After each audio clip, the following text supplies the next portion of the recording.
certainly are a lot.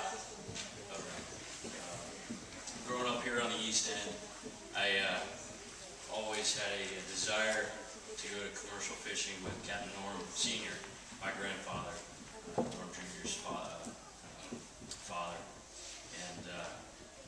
And every spare second I could break away and go do it, I'd jump on the boat with my grandfather and go. And just the aura of never knowing what's going to come up in the net is exciting. So I can very much appreciate Norm Jr.'s desire. Too loud? I've never been on a podium in a church before. Truth. Understand Captain Norm Jr.'s desire to go fishing right out of high school, but of course Graham put her foot down and said, no way, you're going to college first. But as the story goes, Norm's father, Captain Norm Sr., was running draggers out of Promised Land down the street here during the time when Norm was at the Coast Guard Academy over in New London, a couple 110-foot World War II wooden minesweepers he converted into Eastern rigged draggers.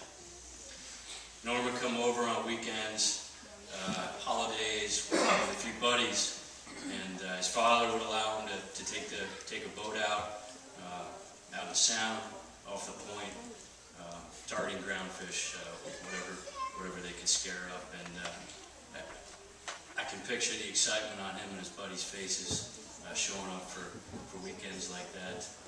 But as the story goes, there was a work list involved prior to getting the boat underway.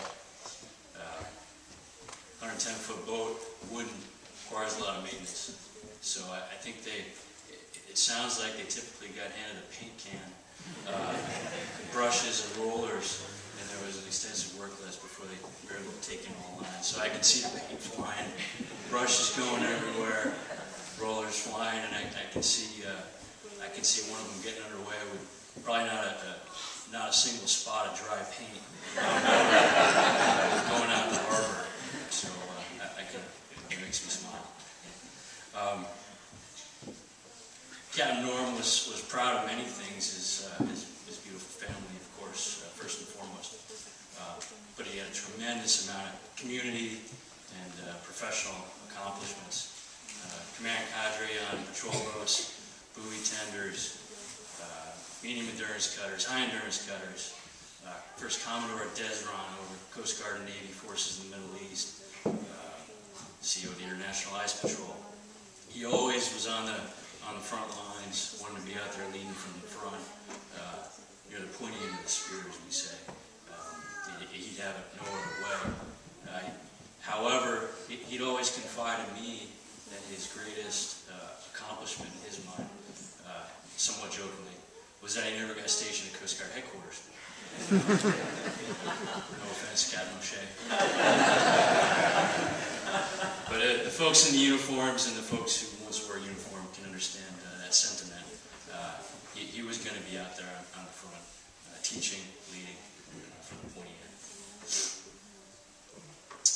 He was always there growing up. He traveled far and wide, Coast Guard career, when I was growing up here locally. But he was always there for me during the important times, and it was pretty amazing.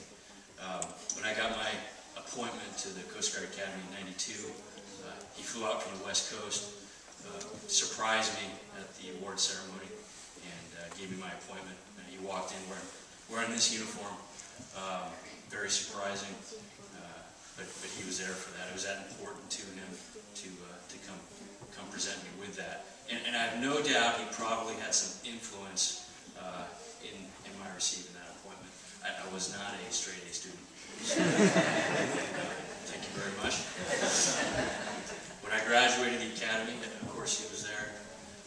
When I was married in Southern California, he flew across the country with his family to be there.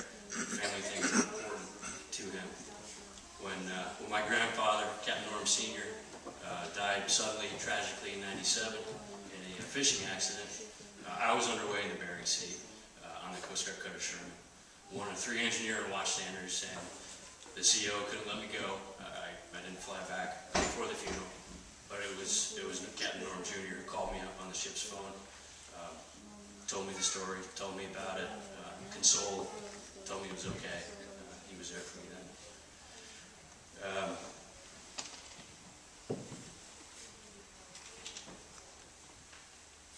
He was very much like his father, Captain Norm Sr., caring, honorable, a teacher. To a person, everyone I've met in the Coast Guard that knew Norm, worked with him, knew of him, stated how much of a teacher he was. Most of these folks, Norm probably wouldn't even recognize the name, but he was a teacher to everyone he ever came in contact with. I got a 4-year-old son, Ryan, who had a goldfish a couple years ago, died. His name was Robofish. And we told him, my wife and me, I told him earlier this week we were coming out. I was coming out here because his Uncle Norm had passed away. And he knew Norm was a fisherman. So his eyes kind of lit up. He goes, is he going to heaven? Well, of course he is. Of course he's going to heaven. Ryan's eyes just lit up, big smile. He said, that's good. It's good to know I got a fisherman in heaven to watch over Robofish. Yeah. He's pretty pleased with himself. He turned around and walked away. That's all a 4-year-old needed to know. But, and that's how I choose to remember Captain Norm, with a smile. And,